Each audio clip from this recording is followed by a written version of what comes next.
Hi అండి, అందరికీ నమస్తే. ఈరోజు వీడియోలో పూజా ఫలితం దక్కాలంటే మంత్రాలు చదవాల్సిందేనా? దేవతల భాష సంస్కృతం. మన సంస్కృత భాషను దేవభాష, దేవనాగర లిపి అంటారు. 11వ శతాబ్దానికి పూర్వం ఆంధ్రదేశంలో అందరూ సంస్కృతమే మాట్లాడేవాళ్ళు. భారతదేశ పండితులందరికీ సంస్కృతమే ప్రధాన భాష. కాబట్టి సనాతన సాహిత్యం అంతా సంస్కృత భాషలో ఉంటుంది. మంత్రాలు కూడా సంస్కృత భాషలోనే ఉండవలసి వచ్చింది. సంస్కృతానికి ఆదికవి వాల్మీకి అయితే తెలుగు భాషకు ఆదికవి నన్నయ్య భట్టారకుడు. ఈయన 11వ శతాబ్దం వాడు. అంటే మన తెలుగు భాషకు 1000 సంవత్సరాల చరిత్ర మాత్రమే ఉంది.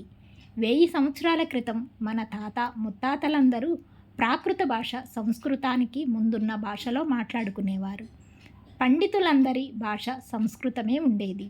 తెలుగు భాష పుట్టిన తరువాత ప్రజలందరూ తెలుగు భాషలోనే వ్యవహరించటం మొదలుపెట్టారు. పండిత భాషగా ఉన్న సంస్కృత భాష నిదానంగా మరుగున పడిపోయి నేటికీ ధృత భాషగా మిగిలిపోయింది. వేదానికి ఒక శాస్త్రీయమైన స్వరాలు ఉన్నాయి.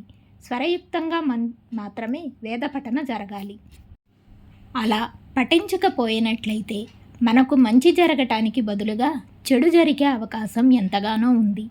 ఈ విషయం చాలామందికి తెలియదు.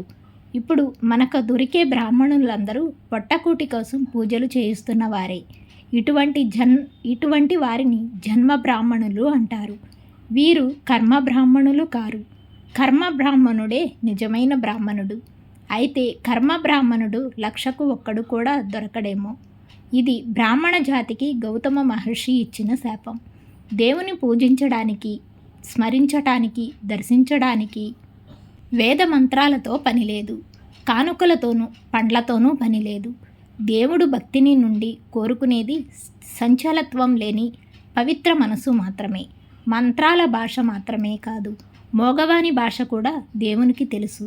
అయితే దేవుని గురించి మనకే తెలియదు.